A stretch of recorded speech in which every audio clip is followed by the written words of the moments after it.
This is the text-to-speech audio version of The Observer by Dark Philosopher. To read the full article, including analysis of trends we're observing and other content, check us out on Substack at darkphilosopher.substack.com or anywhere podcasts are broadcast.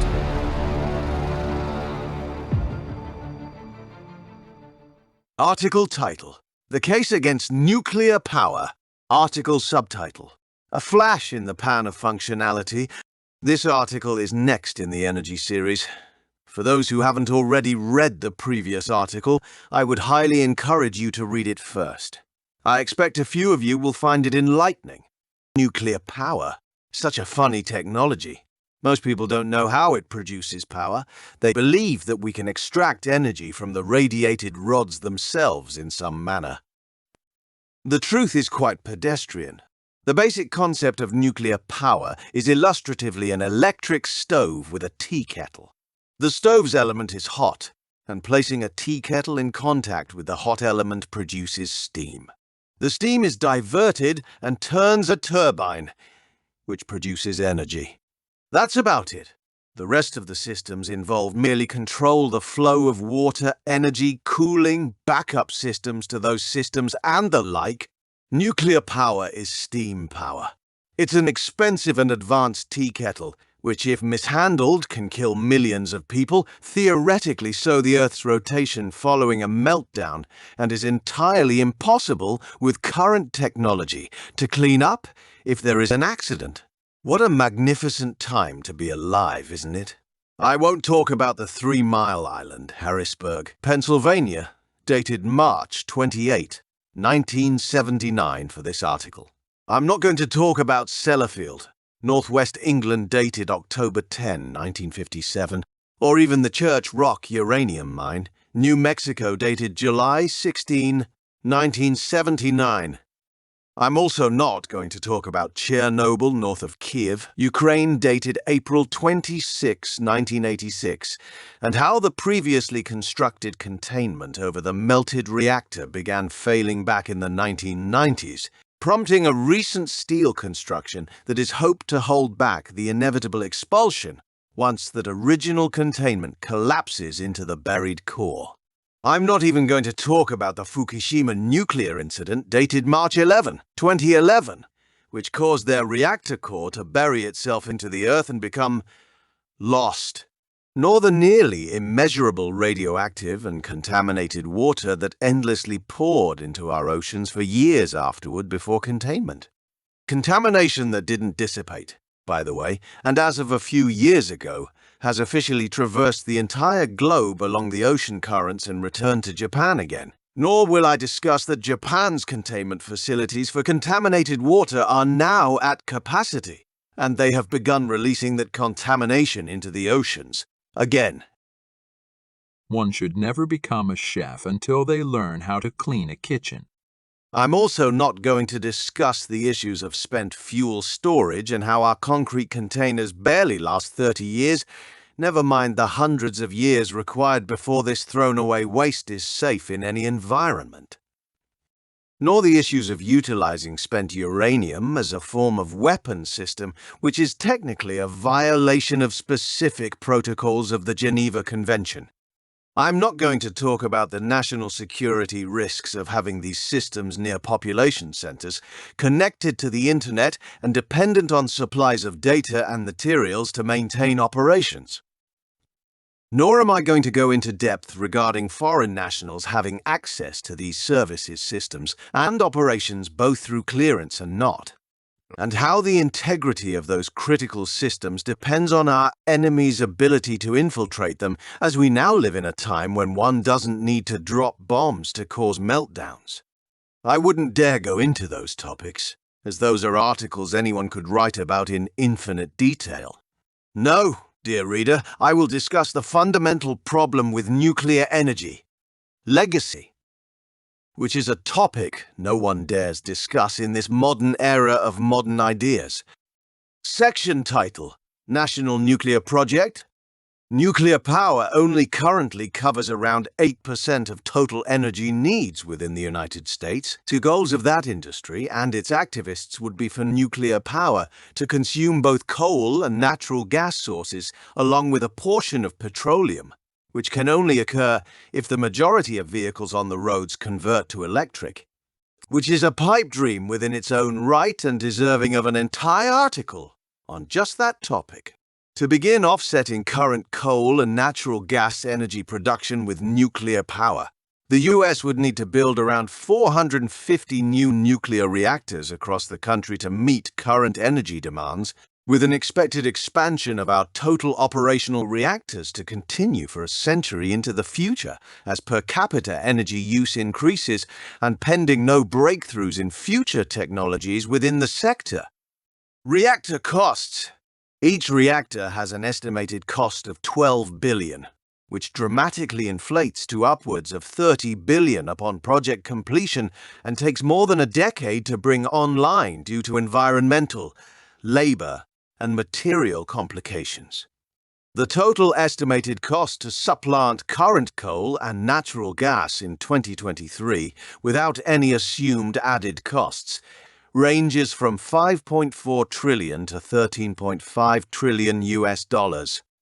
If the final price tag to bring the US into the nuclear age was only the $13.5 trillion, we could afford that, with the cost spread across half a century. It isn't. Distribution issues.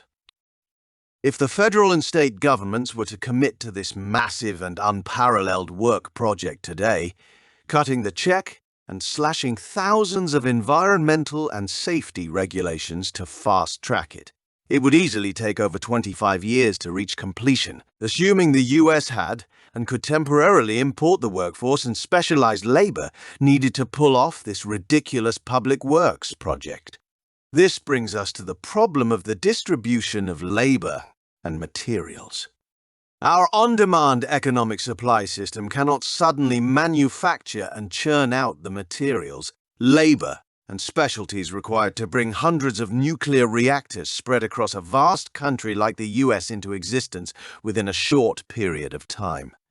Labor would need expensive and extensive training, which takes time. New contracting organizations, unions, and personnel would need to spring up, become trained, and mobilize. Existing uranium mines, enrichment facilities, transportation services, and the like would need to be built, come into operation, and churn to meet the massively increased demand of both the existing global nuclear infrastructure and the 450 reactors, which would be rapidly coming into operations. Material suppliers and manufacturers such as concrete, steel, graphite, electrical systems, and all the rest would need to significantly increase production to meet the demands of both their existing customers and the 450 reactors and future demands of expiring reactors already existing within the US. Various state and federal agencies would need to onboard and train a new fleet of inspectors, regulators, and management to handle the massive workload increase upon the Department of Energy, the Nuclear Regulatory Commission, and the hundreds of state agencies with oversight in these systems. Existing safe disposal sites operated by the Department of Energy would need potential retrofitting, infrastructure improvements, or expansion. Logistical services, including temporary housing, transportation, distribution, handling, and procurement, would also need to expand significantly, with many new companies and contractors needing to start, train, and come into operations to meet those demands. And a whole lot more. As you can rightly see, this is a complicated mess, with each element within the construction and operation of these new reactors requiring expansion, investment, and time to meet the immediate demand. The US government may manage this work project effectively, leaning on preferential trade treaties amongst other nations and negotiating for bulk pricing and foreign labor among many of the materials needed. To be conservative, let's assume all the above only adds 30% to the project's final cost, even though more reasoned estimates might suggest upwards of 60 to 130% are more likely under such tight time constraints of only 2.5 decades to complete. This brings the total to around 7.2 to 17.5 trillion US dollars on a 25-year schedule. In our example, we assume that the US and state governments are cutting the check today, in 2023, and therefore locking in rates into the future. Since we don't know what future inflation will be and our national debt is susceptible to inflationary pressures, let's assume the historical average of 6%, even though that rate will probably look cheap during some periods in the future. Therein, adding $7 to $17.5 trillion to our national debt, times 6% a year debt servicing cost, a 3% premium assumed over market rate, equals approximately 420 billion to 1 trillion yearly cost, or 10.5 to 25 trillion interest cost over the life of the project, assuming prices and costs were fixed at today's value. Decommissioning. The average lifespan of a nuclear reactor varies wildly. Older models were built with the expectation of being in operation for 40 years or more, while over half of those reactors didn't make it half the time before requiring decommission. Newer reactors with a lifespan of upwards of 40 to 100 years are being sold to the public.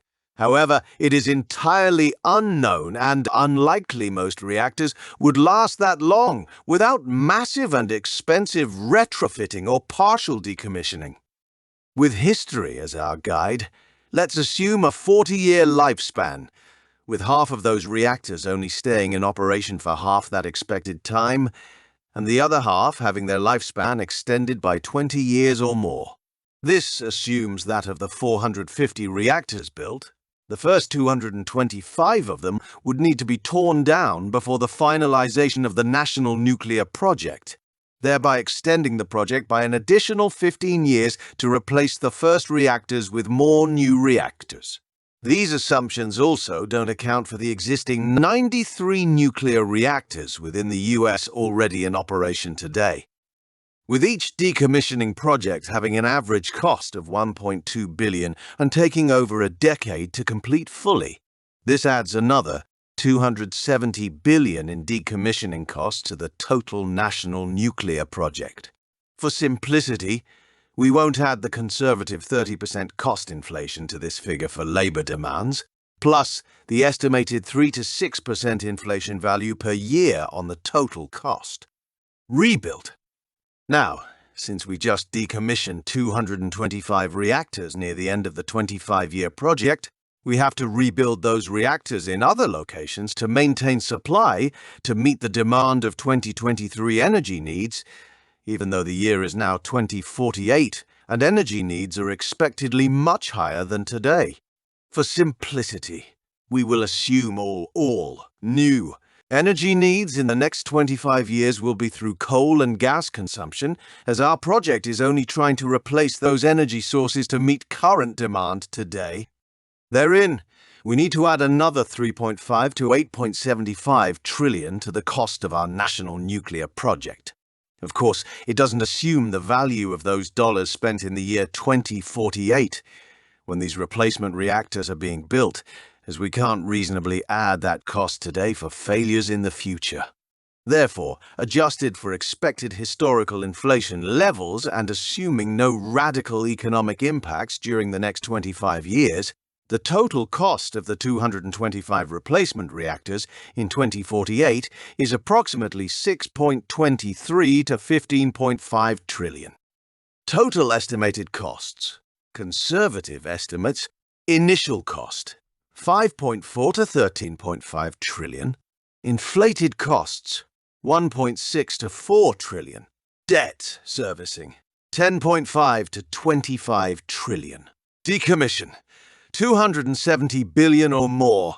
Replacement reactors, 6.23 to 15.5 trillion. Total cost to build reactors equals 24 to 58 trillion US dollars. As you read, we applied the most generous conservative figures to this assessment. We assumed interest rates would stay relatively flat over the next 3 decades. And we thought the US government could lock in prices and costs in today's values without massive hikes in future prices due to increased demand from the project. We also didn't assume existing infrastructure replacement, added costs due to environmental concerns and regulations, or extraneous expenses related to additional infrastructure, both short and long-term, such as building temporary and permanent roads, power lines, storage, worker camps, or the like. Nor did we assume any maintenance, inspections, refueling, disposal, delays, or incidents. Most critically, we believed every reactor would never have a malfunction, critical issue, or loss of containment. For illustrative purposes, the less than ideal estimates of this entire project, which assume more realistic expectations of prices, materials, labor, and the rest, suggest this national nuclear project would take upwards of 45 years to complete at a total cost of over 100 trillion, without any incidents or added expenses factored in, and with a significant portion of that cost being inflation. For perspective, the estimated total money circulating the world right now is around 125 trillion, with only 21 trillion of that being US dollars. Now that you have a better understanding, you can begin to see why many localities are installing smart meters and charging added fees for peak power usage and other punitive programs. The idea is that if you use less power, then we don't need as many power plants to supplant current and future energy needs. Do you see? Section title: Renting Society. We often love to speak about Ma government and Ma rights. The truth of the matter is these are not yours. This government is not yours.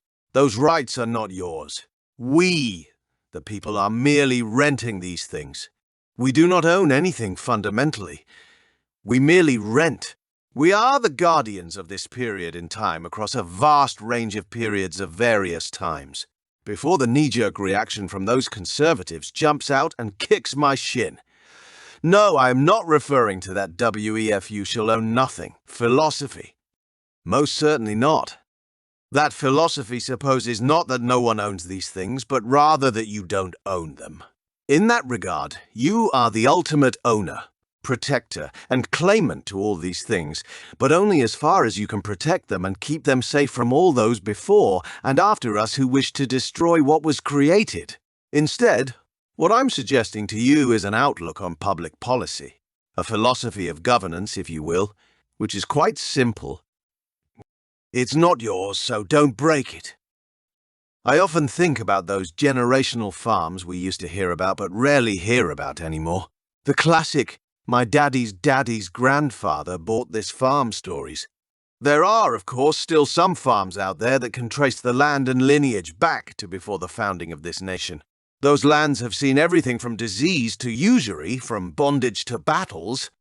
Often in our society, land changes hands, changes purpose, changes lives. Rarely, though, does the land change. We can pave over it, build on top of it. We can even dig into it or flood it. Over time, the land looks a little different, sometimes radically different, but it's still the same land in that same place across all this time. In places like Detroit, the land builds up, is paved over, and homes are mounted on top of foundations. There was a period when we couldn't build enough homes in Detroit. Now Detroit is tearing down those abandoned homes, tearing up all those established foundations, and returning the land to the farmers. The same land. People change, and yet they don't change at all. The land changes, and yet it doesn't change very much. Sometimes throughout history, people arrive on the cusp of significant changes that are exciting and novel. Humans love to dream big, live big, and talk big. We love to view the time we live in, whatever time that is, across all periods of time, as the time and place to be. But it isn't. It's just a time in the same old place. It's always the problems that need solutions now, like the pipes in Flint, Michigan, that get ignored, while the issues we aren't facing for generations into the future are the ones we all fight to solve today. Big dreams, big solutions, bigger problems. I'm not saying we should work toward regressivism, nor should we work towards our modern view of progressivism. What I'm asking is, what right do we have, as the people of today, to lay at the feet of the following 5 generations of future human beings the big solutions we think they need. Even if we feel so justified and sanctified in our big dreams and solutions, who among us is willing to claim responsibility for the big problems we will inevitably cause when we can't even fix the small ones we created and inherited? Section title: Advancements. None of the above considers the question, is nuclear power the best we can do? Is this technology expected to supersede all previous forms of energy generation? Is this truly the highest advancement in energy technology that our world can muster? I think that nuclear power is only one of the significant advancements. It is not the next iteration of energy. It is not our most extraordinary capability and, therefore, is undeserving of such costs and potential destruction to budgets, environments, the distribution of labor, and, perhaps most importantly, your pocketbook, which will most certainly become depleted faster than any enriched rods of radiation could ever refresh. I like to believe. No, scratch that. I have to believe that our society cannot and will not allow the existing infrastructure and controls, which seek and have accomplished the pulling of levers against the flow of information and thought, to continue. I must believe this because our future is dependent on it. Outside of this potentially irrational fantasy, I struggle to project a future in which the last century is repeated into the next. We live in a world with 193 nations. Each nation is an experiment in governance, culture, language, and the rest. Most importantly, each nation offers the world its best, and each of those best amongst them has the equal opportunity to present a possibility to that world. The possibilities here are not truly endless, but they are seemingly infinite. To suggest that 193 experiments in human endeavor across 8 billion people cannot produce one singular solution outside of our current technological understanding is only possible if each of those 193 nations pulls the levers to maintain that status quo. If history has taught us anything, it teaches us that it only takes one. Just one singular human unit to ask questions and demand answers. Just one to seek new solutions to old problems. Just one to avoid accepting old answers as justification for continuing issues. I'm going to tell you something.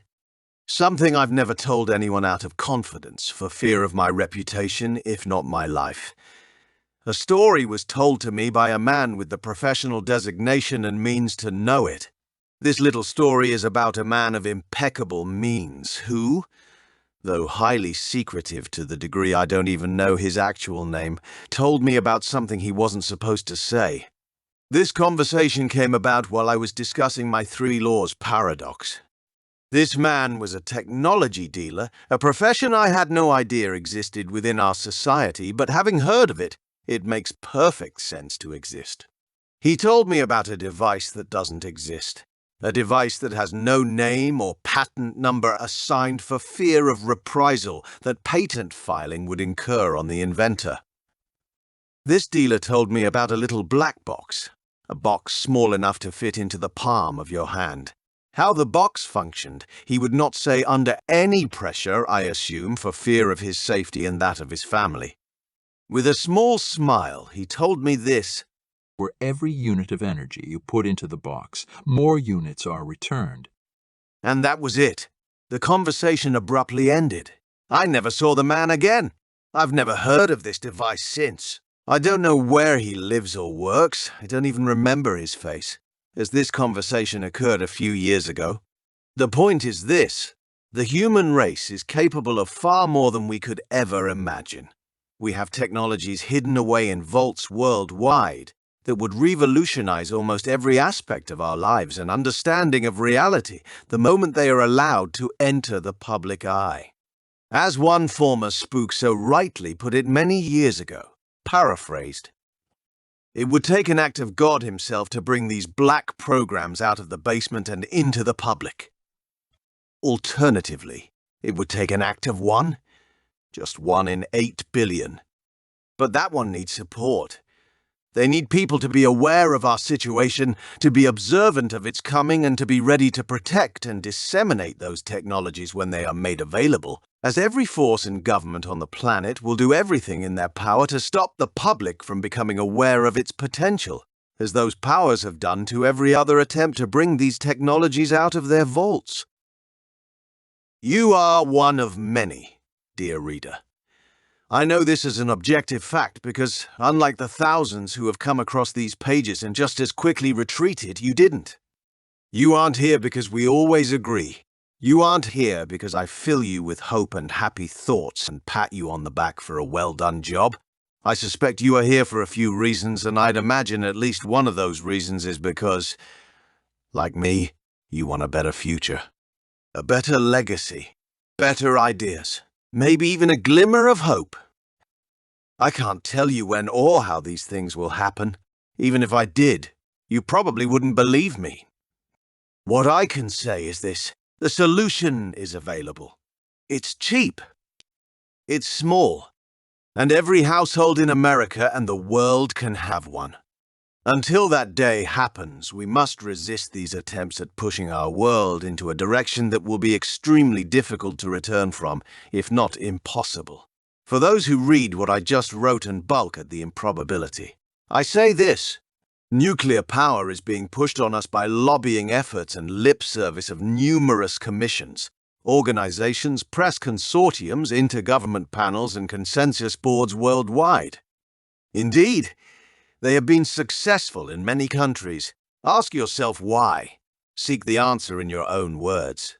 If the answer was environmental, the solution wouldn't be nuclear. If the answer was national security, the solution wouldn't be nuclear. If the answer was genuinely cheap and reliable energy, the solution wouldn't be nuclear. Find the answer before someone else answers it for you. This is the end of the text-to-speech audio version of The Observer by Dark Philosopher. For more content, including our trends analysis, see our Substack at darkphilosopher.substack.com. And don't forget to subscribe so you don't miss out on future articles. As always, farewell and good luck. Signed, Dark Philosopher.